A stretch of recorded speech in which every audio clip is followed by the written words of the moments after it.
तुम्हाला माहित आहे का, श्री नरसोबाच्या वाडीत शांत हो श्री गुरु दत्ता ही त्रिपदी काल म्हणतात. आणि कोणी लिहिली तर ऐका. यामागे खूप मोठे रहस्य दडलेले आहे. खूप वर्षापूर्वीची गोष्ट आहे.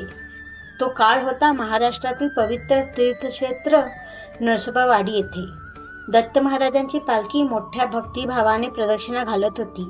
ढोल ताशांचा नाद, दिगंबरा दिगंबरा श्रीपाद वल्लभ दिगंबराचा गजर आणि भक्तांच्या डोळ्यात अपार श्रद्धा.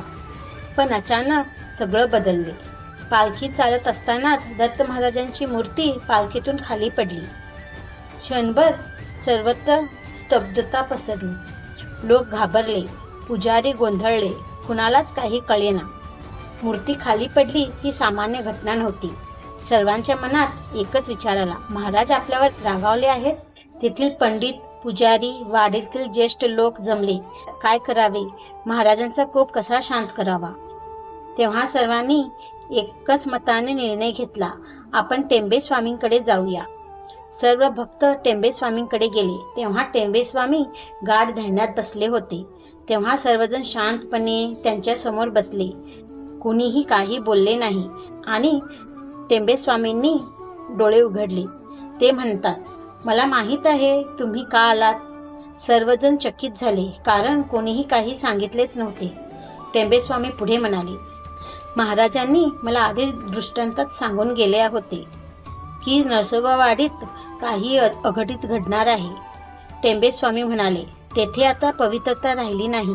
कुणीही येतो, कुठूनही येतो, महाराजांच्या पादुकाला स्पर्श करतो.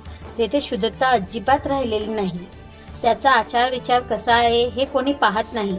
याच कारणाने दत्त महाराज रौद्रभाव प्रकट झाले आहेत. महाराज कितीही रौद्र रूपात असले तरी ते आपल्या भक्तांसाठी सदैव धावून येतात. महाराजांना शांत करण्यासाठी मी एक करुणा त्रिपदी लिहून देतो. ती आरतीच्या वेळी दररोज गायली पाहिजे. आणि त्याच वेळी टेंबे स्वामींनी लिहिली, शांत हो श्री गुरुदत्ता. ही केवळ आरती नव्हती, ती होती महाराजांना शांत करण्याची करुण विनंती. आजही चालू असलेली परंपरा. तेव्हापासून आजही नरसोबावाडीमध्ये आरती सुरू असताना 3ऱ्या क्रमांकाची आरती शांत हो श्री गुरुदत्ता ही दररोज गायली जाते. ही आरती आपल्याला सांगते, भक्तीबरोबरच शुद्ध आचार हवा. ही आरती फक्त शब्दांची रचना नाही, ती आहे दत्त भक्तांची महाराजांच्या समोर केलेली करुणा आणि पश्चातापची प्रार्थना.